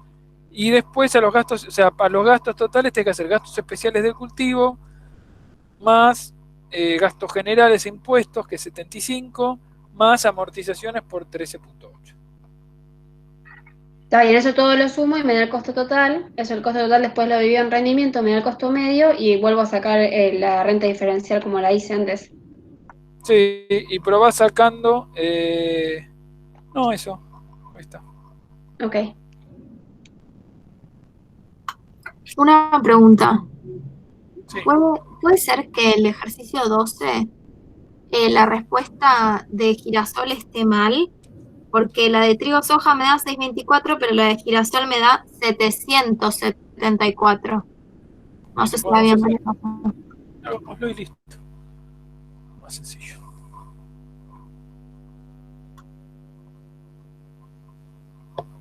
Hacemos entre todos, todas y ya. Un capitalista desea arrendar un campo de 500 hectáreas para realizar agricultura con maquinaria. Dispone de equipos por valor de 300.000. Entonces el ejercicio 12 ves. Capital inmovilizado 300.000 pesos. Una depreciación anual de 20.000 pesos por año.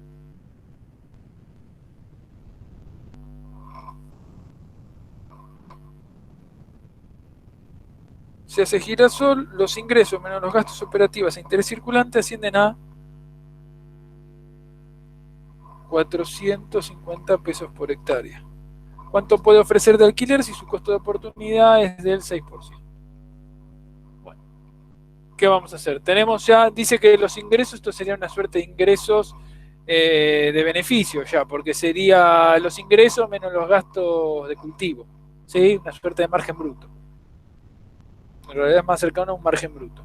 Entonces tenemos el margen bruto y al cual le tenemos que restar, ¿sí? Sería esto, un margen bruto, no es puede ser un margen bruto, menos el interés del capital, menos las depreciaciones.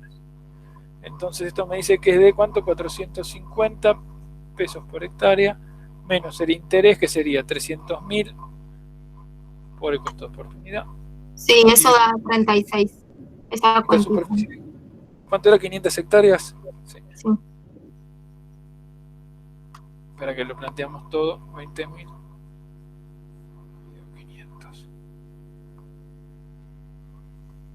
Pues hacemos 450 menos, ¿cuánto me dijiste? 36. Menos 36, 450 pesos por hectárea. Sí. Y la otra da 40. Y esto da...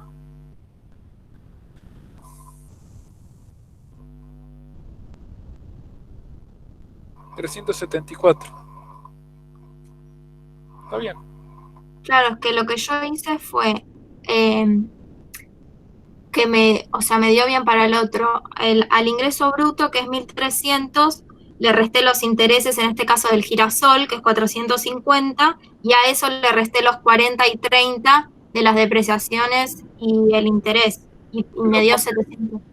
Ah, que hiciste, mezclaste una frutería, ni peras con manzana.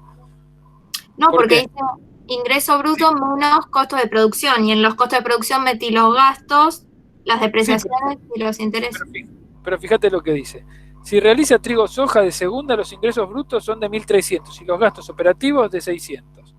Punto. Eso es una actividad. La otra opción es, si realiza girasol, los ingresos menos los gastos operativos e interés ascienden a 450. Ya está calculado. Ahí está. Tomé, Bien. claro, como el ingreso bruto de los dos. Sí, Claro, por eso mezclaste los ingresos del trigo soja y le restaste los ingresos menos los costos, es decir, al margen bruto del girasol. Claro, sí, ahí entendí. ¿Entendiste? Ahí la cuestión es que ya te lo da calculado, directamente te da un margen bruto, o un equivalente a un margen bruto. Por eso. Perdón, profe, me perdí. ¿Cómo qué clasifica esto de gastos operativos más los intereses del capital circulante? Y es el ingreso menos costos operativos, es una suerte de margen bruto. Ok. En realidad una suerte no es margen bruto. ¿Por qué? Porque evidentemente tiene, fíjense, lo único que cambia según la actividad son estos costos operativos, que son los insumos, etcétera. Las depreciaciones de la maquinaria o el capital inmovilizado y sus depreciaciones es el mismo para todos los rubros agrícolas. Con lo cual, en todo les tengo que computar el mismo elemento. Con lo cual serían costos de estructura. ¿Sí? Son indirectos.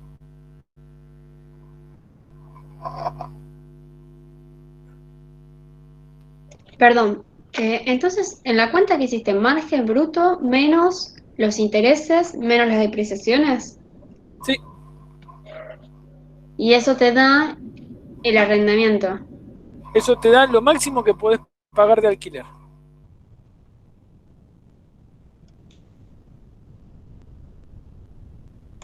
Porque tu retribución, si vos sos capitalista, tu ganancia ordinaria, que es lo que buscas ganar, está metido acá adentro y la retribución de la máquina está acá. O sea que esto es lo que te quedaría limpio de extraordinario que podés, que hasta ahí podrías llegar a negociar con el propietario. Lo que no entiendo es por qué lo restás y no lo sumás. Si estás calculando arrendamiento, no es, está bien que es margen bruto, no es renta.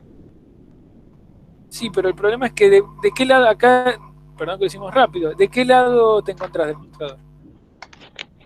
Ahí te digo acá.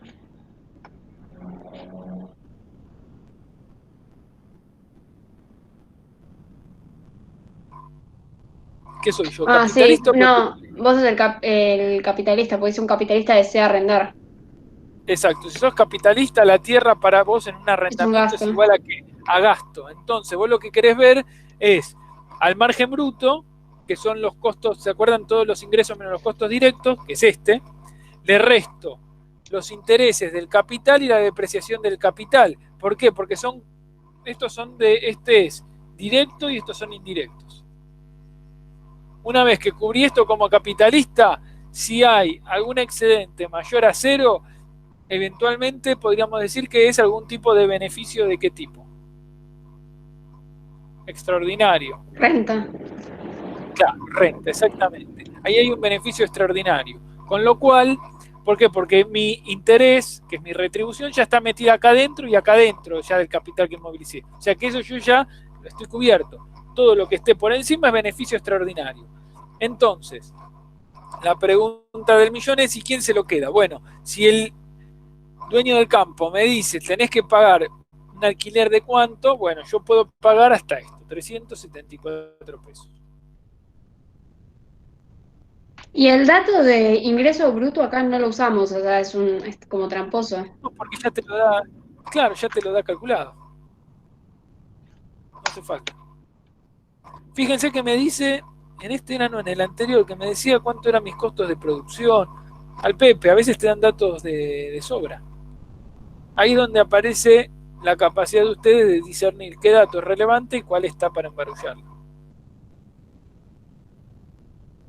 Que de hecho eso pasa en la realidad. Cuando ustedes se pongan a calcular esto y hagan una revista o se ponen a ver datos, van a encontrar 250 millones de datos. Tienen que elegir qué dato sirve y qué no. Ustedes tienen que poder discernir cuáles son los datos valiosos y qué es hojarasca.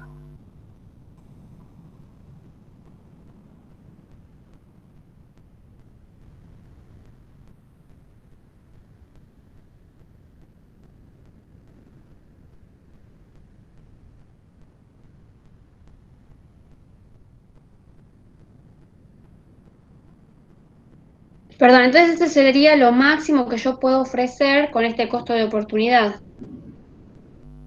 Exacto. Y como lo estoy cubriendo con mi ingreso bruto, podría decir que tengo una renta. No, no podés decir que tenés una renta. ¿Qué es eso? Lo que podés decir es, acuérdense que los conceptos, ¿qué es tener una renta? Un beneficio extraordinario. Obtuviste un beneficio extraordinario. Aparece la renta de la tierra. No es que tenés una renta. Se genera renta de la tierra y si obtuviste un beneficio extraordinario. El tema es, ese beneficio extraordinario, ¿quién se lo va a quedar? Potencialmente. Y el dueño de la tierra Va a querer es una quedarse. puja, pero sí, o sea, pero el tema es que en medio de la puja, el tipo te dice, te la alquilo a 200 pesos la hectárea. ¿Vos qué decís?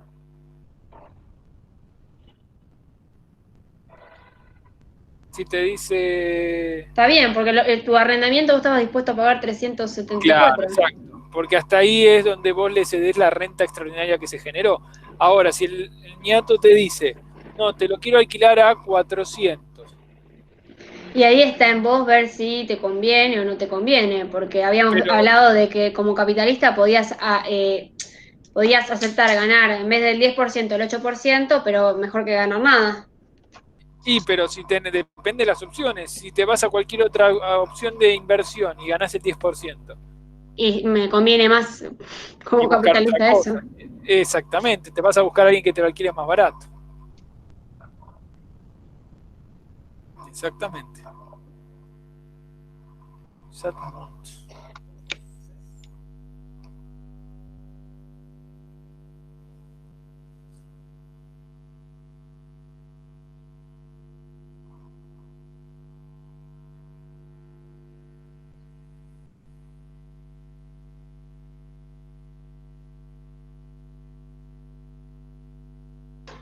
Profe, yo tengo una duda sobre el ejercicio 10 de costos.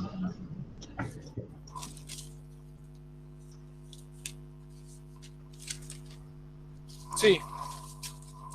Primero, ¿los gastos de mantenimiento puede ser que no se use ese dato? ¿Dónde están? En la tablita. No, sí que los tenés que calcular. ¿Pero eso para dónde va? Y los tenés que calcular como gastos. Te lo tenés que sumar. ¿Cómo? Pero... A mí me dio y no hice eso. Claro. Entonces no está bien calculado. No, ustedes, lo que lo hizo mal. Ah, no, ¿sabes qué? ¿Sabes cuándo lo usé? Para calcular las depreciaciones. Creo que Jazmín, ¿no? Estaba hablando. Sí. Cuando calculé las depreciaciones, multiplicas el valor por el porcentaje y eso te da el valor de la depreciación. Ah, yo la depreciación ¿Te da la vida? Sí. Con la vida útil. Con la vida útil. No, tenés que ponérselo como gastos de conservación y mantenimiento. Eso se pones en la tabla esa, pone equipo de extracción, sala de procesamiento, herramientas, personal, gasto de mantenimiento, extracción, gasto de mantenimiento procesado, gasto de mantenimiento, herramientas. Y se lo tenés que agregar a la tabla final. Entonces pones el valor por año. Pero o sea, ¿eso a dónde se suma? ¿Al capital inmovilizado? No, porque dice que ya está. Sí, lo podrías hacer si le cobras el interés o no. Lo tenés que poner en los costos totales. Es un gasto. Los gastos de conservación son gastos. Entonces lo tenés que sumar a la columna de gastos. Va tu costo total. No sé, o sea, porque al final el ejercicio termina dando, o sea, no entiendo. No entiendo si más adelante hice otra cosa que también tenía dudas. Este ejercicio no lo vamos a tomar en un parcial, pero lo que tiene este ejercicio es que es lo más cercano a lo que van a calcular muchos de ustedes cuando tengan que hacer un costeo de algo. Esto es básico, si ustedes esto les sirve para si tienen que asesorar o trabajar ustedes mismos vendiendo algún producto de elaboración, esto es lo básico. Si van a ir a una feria y van a vender un dulce, ¿cómo lo costean? O van a trabajar con grupos de mujeres, ¿cómo lo costean y qué hacen dulce? ¿Cómo van a hacer para costearlo? Con esto. Lo harán en vez de con una máquina compleja, con una heladera y con una cocina. Pero lo van a tener que calcular. Tienen que poner equipo de extracción, sala, envases, ahí vamos a poner categoría, herramientas, personal. El equipo, ¿qué es? Capital de explotación fijo y animado. La sala, También. capital fundiario, son mejoras. Son mejoras ordinarias. Sala de extracción. Sala de procesamiento. Los envases, ¿qué son? Gasto. Circulante. Las herramientas, gasto. Personal, gasto. Y después me dice gasto de mantenimiento. Entonces tenés que Perdón, poner... ¿por qué las herramientas son gastos y es perdón, como... las herramientas no, son mejor. Capital de explotación fijo. Herramientas. Gastos de mantenimiento, de extracción, gastos de procesado, de procesamiento y gastos de herramientas. Te tenés que calcular el gasto anual, entonces después vos lo que te vas a hacer es calcular el gasto, la depreciación y el interés. Sumas todos los gastos, este y este, van acá. La depreciación tenés que calcular la cuota de depreciación de el equipo, de la sala y de las herramientas y después el interés. Y fíjense que lo que dice el ejercicio es cuánto, y lo que van a hacer es calcular en la suma de esto que les da el costo total, entonces después agarran y ¿cómo hacen esto? Van a hacer cantidad dividido costo total. ¿Sí? Este es el costo medio, que es lo que cuesta producir cada envase. Con eso es el costo mínimo que deberían vender un envase. Ahora, lo que dice el ejercicio es que lo tienen que calcular con y sin interés. ¿Sí? Porque ¿qué pasa? Como es un costo subjetivo, muchas veces muchos productores no lo computan. Que es un error, pero no lo hacen. ¿Sí? ¿Y qué tenés que hacer para calcularlo sin el interés? Nada, no lo calculas. Es esto. Bueno, esto no se lo calculas. Sumás gasto más depreciación. Haces los costos explícitos. ¿Se acuerdan que el gasto más depreciación son costos explícitos? Bueno, haces la suma de costos de los explícitos y ya. Haces cantidad dividido costos explícitos. Y te va a dar. Te va a dar sin interés. Pasa que eso es un error. Muchos lo hacen, pero es un error. Porque es no asignarle ningún tipo de valor al capital ni al trabajo. O sea, como que estuviese dado por naturaleza eso. Ahí está.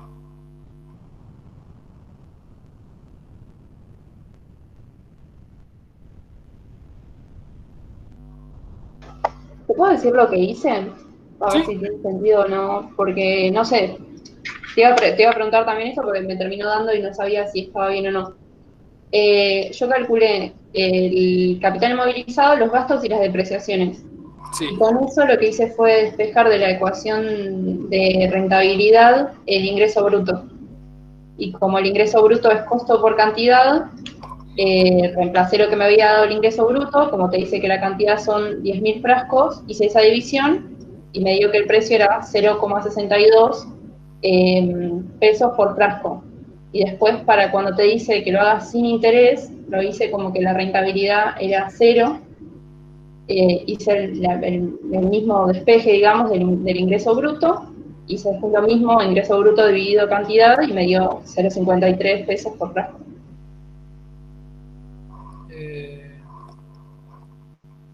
Sí, pasa que tiene un problema que es esto de que da confusión de la rentabilidad. Sí, no está mal. El tema es que para tener una rentabilidad es en realidad para tener un costo por oportunidad. Yo lo que asumí es que es rentabilidad 10%, costo de oportunidad 10%. Pero si no, ¿cómo haces? A partir de la rentabilidad es muy difícil calcular tu costo de producción, tu costo medio. Porque te va a faltar después cuando tenés que volver a... O sea, tenés que hacer dos caminos diferentes. Porque no... La fórmula de rentabilidad es esta.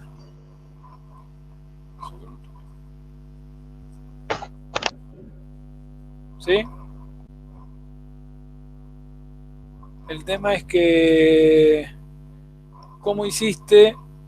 O sea, es un despelote finalmente usar esta fórmula. Podés, pero lo que tenés que hacer acá, si te piden calcularlo sin interés, no sé, me parece que es como complicado. O sea, cuando me hice sin interés yo puse rentabilidad cero, eso era lo que no estaba segura, si ahí yo estaba... ¿Cero? No, está mal eso. Ok, eso era lo que no estaba segura, si estaba haciendo cualquier cosa. No. Perdón, profe. Y entonces los gastos, por ejemplo, de la extracción de la sal y la herramienta, Sí. ya directamente el valor a nuevo vendría a ser el valor, por ejemplo, del equipo de la extracción por el porcentaje de mantenimiento. Sí, es eso.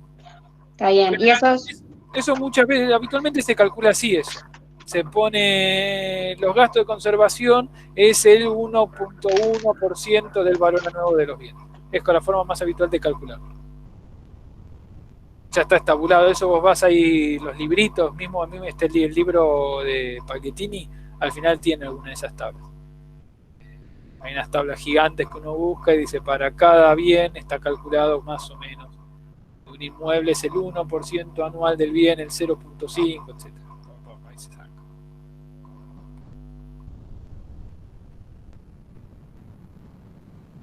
Perdón, esa multiplicación que decía Sofi, ¿qué es lo que te daría?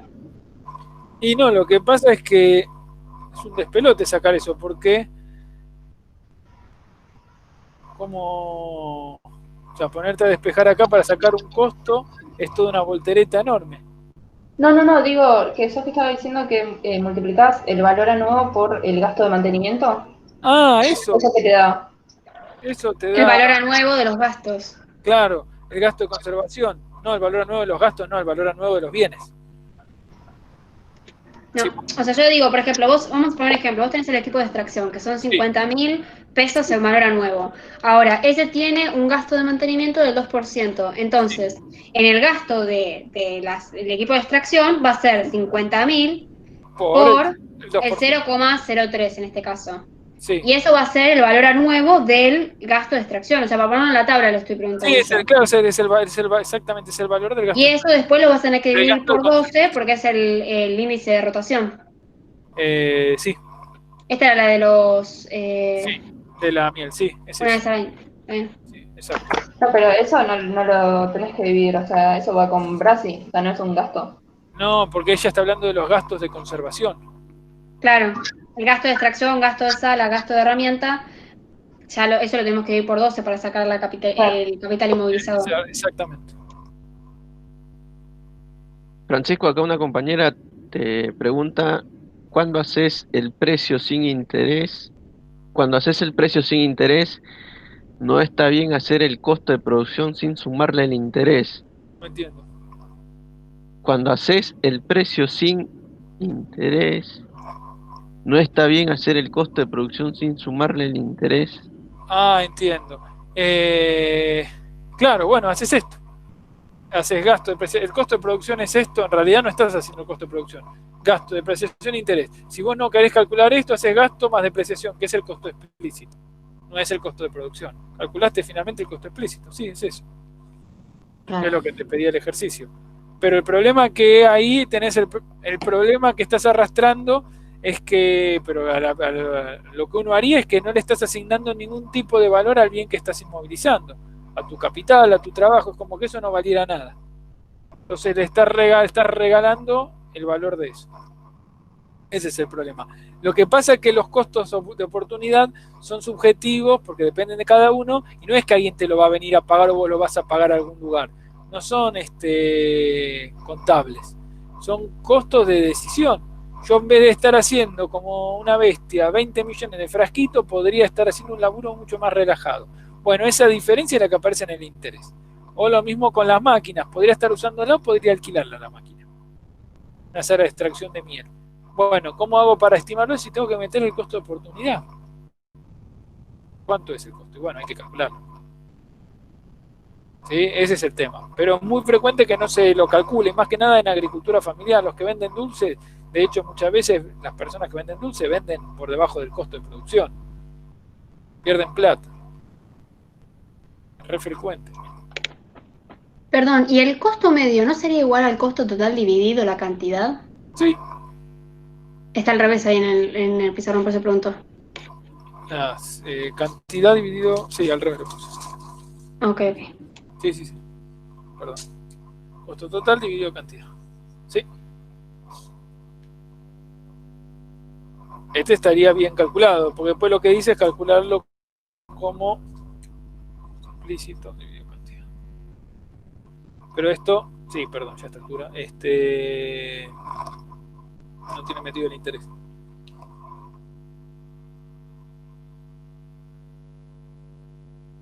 Bueno, estamos...